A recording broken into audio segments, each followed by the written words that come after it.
Internet के बारे में सोचने का सबसे आसान तरीका यह है। यह एक दूसरे से जुड़े कंप्यूटरों का एक विशाल वैश्विक नेटवर्क है। ये कंप्यूटर एक दूसरे से एक आम भाषा का उपयोग करके बात करते हैं, जिसे प्रोटोकॉल कहा जाता है। एक ऐसे शहर की कल्पना कीजिए जिसमें लाखों घर हों।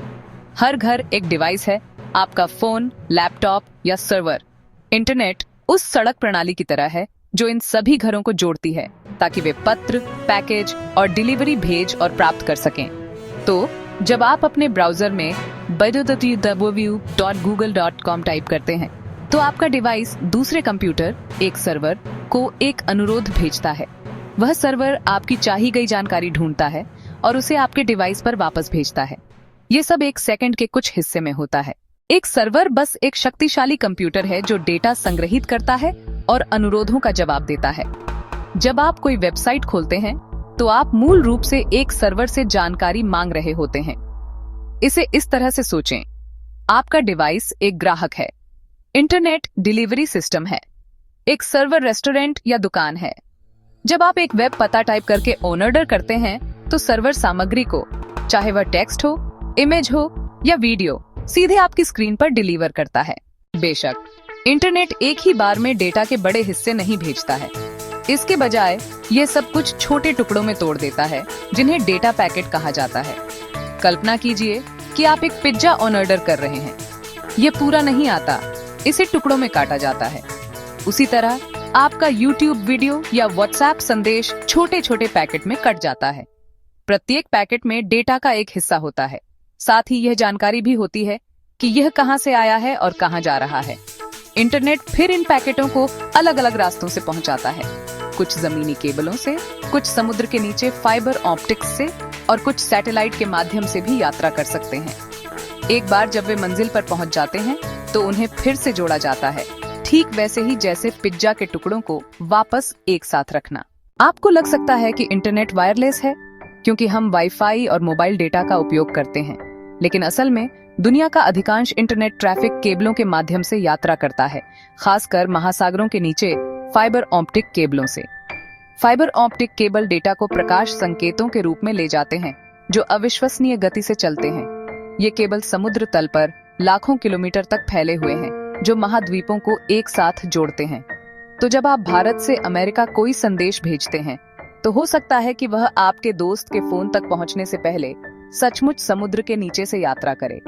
बेशक वाईफाई और मोबाइल नेटवर्क भी अपनी भूमिका निभाते हैं। वे इन बड़े केबलों के लिए स्थानीय गेटवे के रूप में काम करते हैं, जिससे हमारे डिवाइस वैश्विक इंटरनेट से जुड़ पाते हैं। अब अरबों डिवाइसों के ऑनलाइन होने के साथ इंटरनेट को कैसे पता चलता है कि आपका डेटा ठीक कहां पहुंचाना है? यहीं पर आईपी एड्रेस काम आते हैं। एक आईपी एड्रेस इंटरनेट पर हर डिवाइस को दिया गया एक यूनिक नंबर होता है। इसे अपने कंप्यूटर या फोन के लिए एक फोन नंबर की तरह समझें, लेकिन यहाँ एक समस्या है। कोई भी सिर्फ गूगल पर जाने के लिए जैसे लंबे नंबर टाइप नहीं करना चाहता। यहीं पर डीएनएस काम आता है। डीएनएस का मतलब है डोमेन नेम सिस्टम। ये इंटरनेट की फोन बुक की तरह काम करता है। जब आप अपने ब्राउजर में google.com टाइप करते हैं तो डीएनएस तुरंत उस नाम को सही आईपी एड्रेस में बदल देता है। इस तरह आपको नंबर याद रखने की जरूरत नहीं है, आप बस नामों का उपयोग करते हैं। डीएनएस के बिना इंटरनेट का उपयोग करना बेहद मुश्किल होता क्योंकि हमें संख्याओं की अंतहीन श्रृंखलाओं को याद रखना पड़ता। एक आम सवाल जो लोग पूछते हैं, इंटरनेट का असली मालिक कौन है? हैरानी की बात है, कोई नहीं। इंटरनेट विकेंद्रीकृत, डिसेंट्रलाइज्ड है। ये किसी एक सरकार या कंपनी के स्वामित्व में नहीं है। इसके बजाय यह संगठनों, इंटरनेट सेवा प्रदाताओं, ISPs, सरकारों और तकनीकी कंपनियों के बीच एक सहयोगात्मक प्रयास है। ICN डोमेन नामों का प्रबंधन करता है। ISPs आप और मेरे जैसे व्यक्तियों को पहुंच प्रदान करते हैं। गूगल, अमेज़न और माइक्रोसॉफ्ट जैसी तकनीकी दिग्गज कंपनियां बड़े पैमाने पर डेटा सेंटर संचालित करती हैं, जो हमारे द्वारा उपभोग की जाने वाली अधिकांश सामग्री को संग्रहित करते हैं। क्योंकि यह विकेंद्रीकृत है, इंटरनेट लचीला भी है।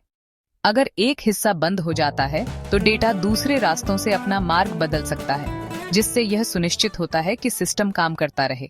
आइए एक वास्तविक उदाहरण देखें कि यह सब कैसे काम करता है। आप एक व्हाट्सएप संदेश टाइप करते हैं, हे आज रात पिज्जा, और सेंड दबाते हैं। यहाँ क्या होता है? 8 आपका फोन संदेश को डेटा पैकेट में बदलता है। 2.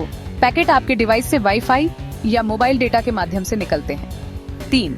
वे आपके ISP के पास जाते हैं, जो आपको व्यापक इंटरनेट से जोड़ता है। 4. पैकेट राउटर, केबल और संभवतः समुद्र के नीचे से यात्रा करते हैं। 5.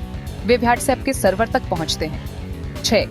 सर्वर संदेश को प्रोसेस करते हैं और उसे आपके दोस्त के फोन पर भेजते हैं। 7. पैकेट फिर से जुड़ जाते हैं और आपका दोस्त पूरा संदेश देखता है। यह सब 1 सेकंड से भी कम समय में होता है। इंटरनेट का एक और महत्वपूर्ण हिस्सा सुरक्षा है।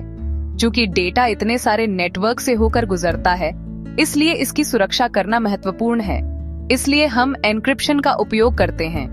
व्हाट्सएप और बैंकिंग एप्स जैसी सेवाएं एंड टू एंड एन्क्रिप्शन का उपयोग करती हैं, जिसका अर्थ है कि केवल भेजने वाला और प्राप्त करने वाला ही संदेश पढ़ सकता है। अगर कोई पैकेट को बीच में रोक भी ले, तो उन्हें केवल उलझा हुआ डेटा ही दिखाई देगा। वेबसाइटें भी HTTPS का उपयोग करती हैं, जो आपके ब्राउजर और सर्वर के बीच सुरक्षा की एक परत जोड़ता है। यही कारण है कि आज आपको अधिकांश वेबसाइट URL के बगल में छोटा ताला का प्रतीक दिखाई देता है। इंटरनेट के बारे में सबसे आश्चर्यजनक चीजों में से एक है गति। यह तुरंत महसूस होता है, भले ही आपका डेटा हजारों किलोमीटर की यात्रा कर रहा हो। यह संभव है क्योंकि फाइबर ऑप्टिक्स प्रकाश की गति से सूचना प्रसारित करते हैं। डेटा को पैकेट में विभाजित किया जाता है, जो सबसे तेज मार्गों पर कुशलता से यात्रा करते हैं। कैशिंग अक्सर उपयोग किए जाने वाले डेटा, जैसे लोकप्रिय YouTube वीडियो, को आपके करीब संग्रहित करता है, जिससे यात्रा का समय कम हो जाता है। तो हालांकि यह जादुई लगता है, यह वास्तव में सिर्फ चतुर इंजीनियरिंग और डिजाइन है। इंटरनेट अदृश्य महसूस हो सकता है, लेकिन यह मानव इतिहास के सबसे शक्तिशाली आविष्कारों में से एक है। यह केबल, सर्वर, राउटर और डिवाइस का एक विशाल आपस में जुड़ा हुआ सिस्टम है, जो तुरंत जानकारी साझा करने के लिए एक साथ काम करते हैं। संक्षेप में, इंटरनेट जुड़े हुए कंप्यूटरों का एक वैश्विक नेटवर्क है।